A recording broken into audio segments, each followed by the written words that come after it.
Dear students, a very warm welcome to all of you in my today's lecture of Managerial Economics.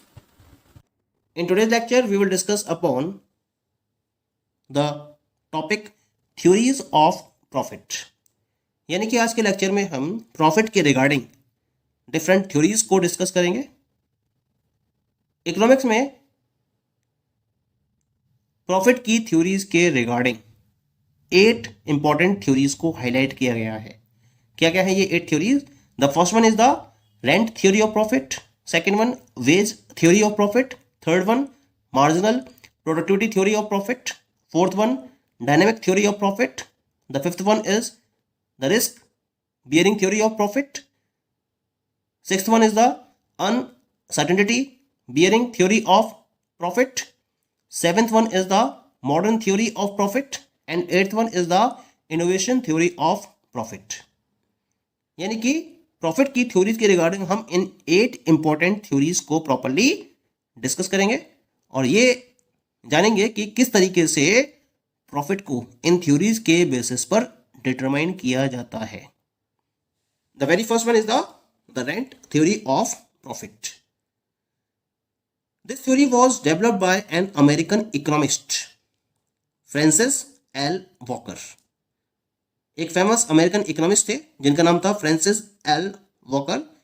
इन्होंने इस particular theory को प्रोपाउंड किया था। क्या कहा वॉकर ने? इनके according profit is the rent of ability.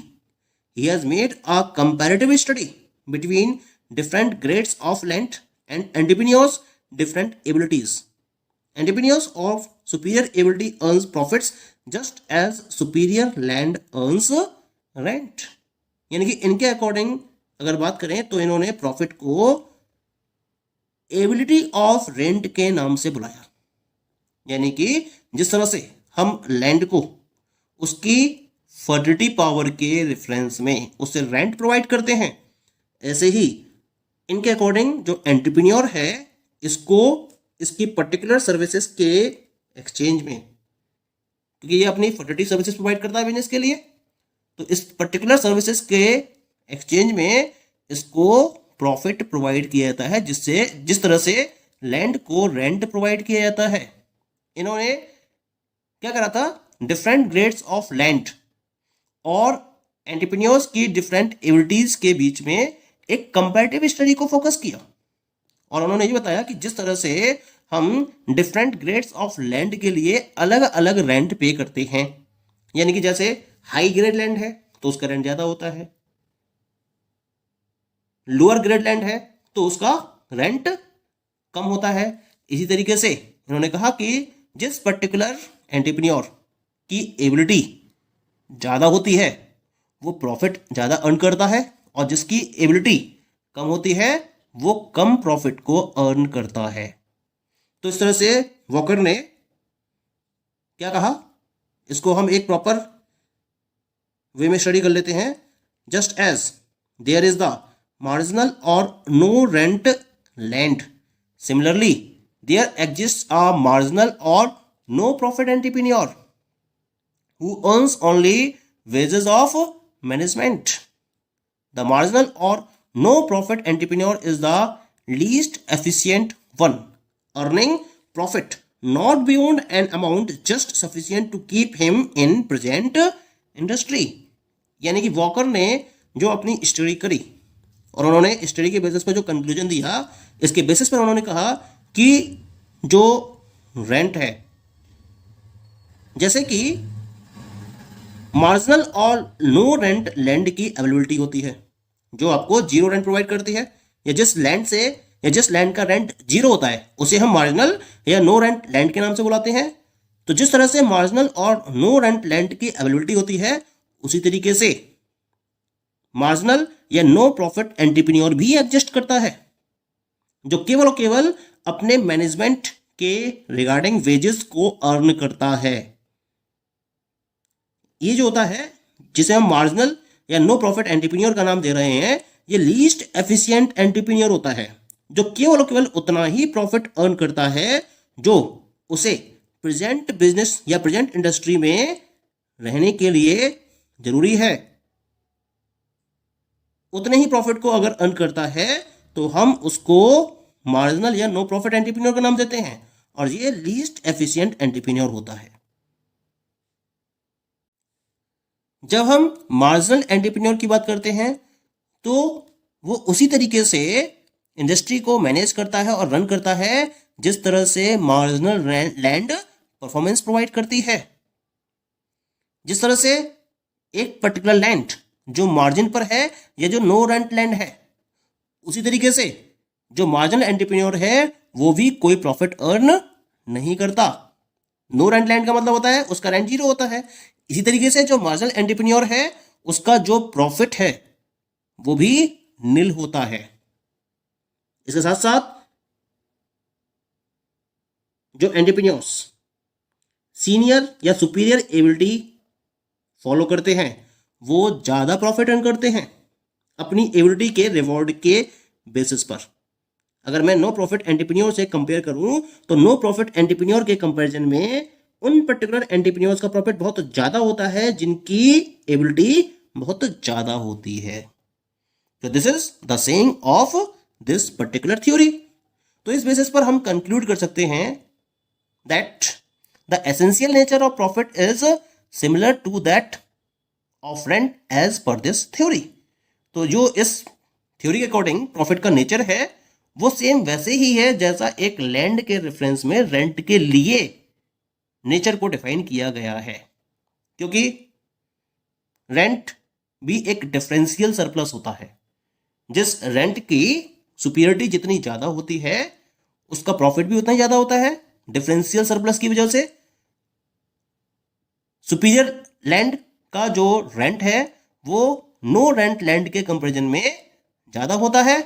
इसी तरीके से जो प्रॉफिट है ये भी एक तरीके का डिफरेंशियल सरप्लस होता है which accrues to the superior ability entrepreneur over the no profit entrepreneur। जो सुपीरियर एबिलिटी एंटरप्रेन्योर को एज अ रिवॉर्ड पे किया जाता है उसकी सुपीरियर एबिलिटी की वजह से, जो कि नो प्रॉफिट एंटरप्रेन्योर अर्न नहीं कर पाते हैं अपनी इंफीरियर एबिलिटी की वजह से। तो this is the conclusion of this particular theory. Okay, now we come to the second theory. The second theory is popularly known as the wage theory of profit. This theory was popularized and put forward by Professor Taussig and Davenport, the two most prominent economists. दो famous economist थे उस time के, एक का नाम था professor टॉसिक और दूसरे का नाम था डेवेनपोर्ट। इन दोनों ने अपने कंबाइंड एफर्ट की बेसिस पर इस पर्टिकुलर थ्योरी को प्रोपाउंड किया था और प्रॉपरली इसको पॉपुलराइज भी किया था। क्या कहना है इनके according? Profit are best regarded simply a form of wages they accrue to the entrepreneur on account of his special ability. यानी कि इनके अकॉर्डिंग जो प्रॉफिट है वो एक तरीके से वेजेस की एक सिंपल फॉर्म होती है। जिस तरह से हम लेबर को उनके लेबर के रेफरेंस में या उनकी मेहनत के रेफरेंस में उन्हें वेजेस प्रोवाइड करते हैं, इसी तरीके से जो एंटरप्रेन्योर है उसको उसकी सर्विसेज के बदले में वेजेस प्रोवाइड किए जाते हैं, क्योंकि उसके पास एक स्पेशल एबिलिटी होती है और उस एबिलिटी को परफॉर्म करने की वजह से उसको रिवॉर्ड पे किया जाता है in the form of profit, just like a labour is provided wages to his ability.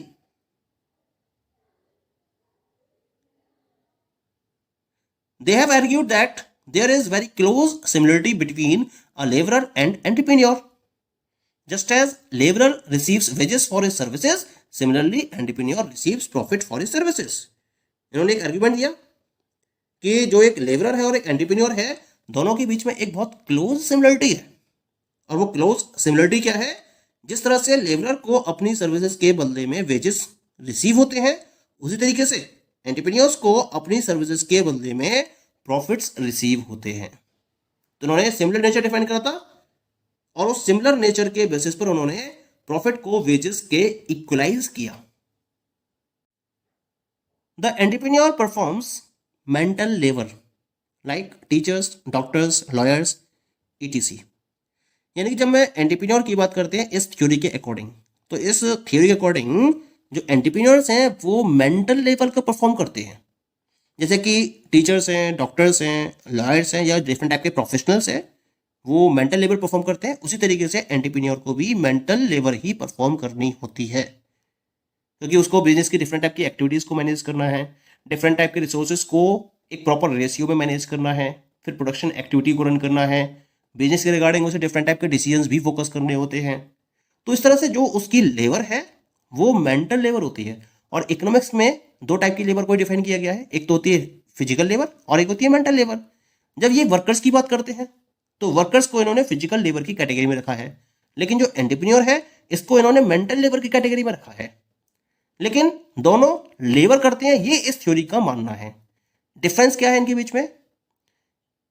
Entrepreneur and other mental worker is that the entrepreneur receives profit for his special ability and hard work।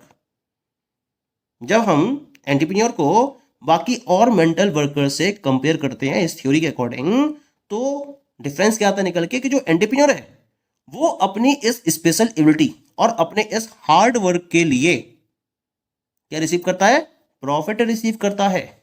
बाकी के तो आप क्या करते हो, उनके labour के लिए उनको वेजेस प्रोवाइड करते हो, लेकिन यहां जो एंटरप्रेन्योर है वो अपनी स्पेशल एबिलिटी और हार्ड वर्क के एक्सचेंज में प्रॉफिट को रिसीव करता है। तो एक तरीके से अगर देखा जाए तो यहां जो एंटरप्रेन्योर है वो एक सरप्लस अमाउंट को रिसीव करता है। प्रोडक्शन को फॉलो करा उसने, प्रोडक्शन को फॉलो करने के बाद जो भी एक्सपेंसेस इनकर हुए उन एक्सपेंसेस को उसने टोटल रेवेन्यू में से डिडक्ट कर दिया, और उसके बाद जो सरप्लस अमाउंट उसके पास बची सारे खर्चे निकालने के बाद,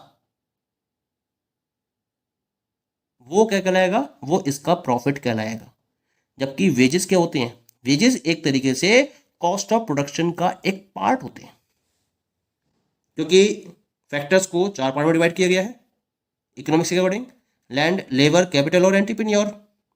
तो यहाँ पर जो भी रेवेन्यू जनरेट किया प्रोडक्शन की प्रोसेस को रन करने के बाद, उसमें से डिफरेंट टाइप के एक्सपेंसेस को पे कर दिया गया। लैंड को पे किया गया रेंट, लेबर को पे किए गए वेजेस, तो वेजेस क्या हो गए? कॉस्ट ऑफ प्रोडक्शन का एक पार्ट हो गए, ठीक है। कैपिटल को पे किया गया इंटरेस्ट।